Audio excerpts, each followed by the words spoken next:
भोले बाबा कथा सुना रहे, और जब कथा सुना रहे तो पार्वती सो गई। पार्वती सो गई तो जो तोते का अंडा रखा था उस समय अनुसार तोता से वो अंडा से बच्चा प्रकट हो गया, और जब बच्चा प्रकट हो गया तो वो तोते का बच्चा बीच बीच में हुकार देने लगा। भोले बाबा कथा सुना रहे, तोता हुकार दे रहा है। थोड़ी देर बाद पार्वती की आंखें खुली, बोली भोले बाबा कथा आप सुनाओगे नहीं? भोले बाबा बोले पार्वती पागल हो, हमने कब की कथा सुना दी?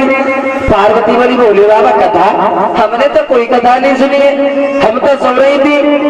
भोले बाबा बोले पार्वती अगर तुम सो रही थी भाई तो बीच बीच में हुकरा कौन भर रहा था? जब भोले बाबा को क्रोध आया, क्रोध को देखकर वो तोते का बच्चा भाग दिया वहां से।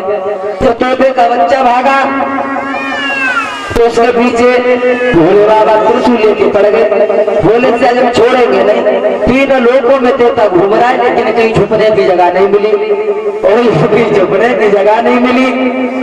तो देखा कि प्यास की पत्नी अपने छत पर खड़े होकर जमाई दे रही है, तो तोता मुंह द्वारा पेट में अंदर चला गया। जब पेट में अंदर चला गया भोले बाबा व्यासी के पास पहुंचे, बोले व्यास तुम्हारे घर पे हमारा चोर छुपा है। व्यास भगवान बोले पागल है बोले बाबा, हम तो तब से दरवाजे पर बैठे, तुम्हारा चोर आता तो हमें नहीं दिखाई देता। तब तक व्यास की पत्नी आई, बोले प्रभु हमें ऐसा मालूम पड़ता है कि हमारे पेट में तोते का बच्चा चला गया। भोले बाबा बोले बस क्या क्यों छुपने की जगह नहीं मिली, तुम्हें पेट की जगह मिली। व्यास जी बोले कोई बात नहीं भगवान, ऐसा करो अगर तुम्हें अपना चोर चाहिए तो पहले हमारी पत्नी को मारो, उसके बाद उसका पेट चाहिए तो अपने चोर को निकालो। भोले बाबा बोले कोई बात नहीं, अभी तुम जा रहे हैं छुपा रहे, जब भी ये निकल के आए तो हमें बताना। बोले ठीक है। काफी समय व्यतीत होने लगा। एक दिन व्यास बोले भैया के छुप के कब तक बैठे रहोगे, जन्म काय को नहीं ले लेते हो? तब तक अंदर से जवाब आया भगवान पागल नहीं है, हम पागल नहीं है, जब तक ये दुनिया मोह है तब तक हम जन्म नहीं लेंगे। जब ये दुनिया किसी से किसी का मोह नहीं रहेगा, थोड़ी देर की निर्मोही हो जाएगी तब हम जन्म लेंगे। तो भगवान ने थोड़ी देर के लिए दुनिया को निर्मोही कर दिया, किसी से किसी का मोह नहीं रखा, सबका सब रिश्ता खत्म कर दिया।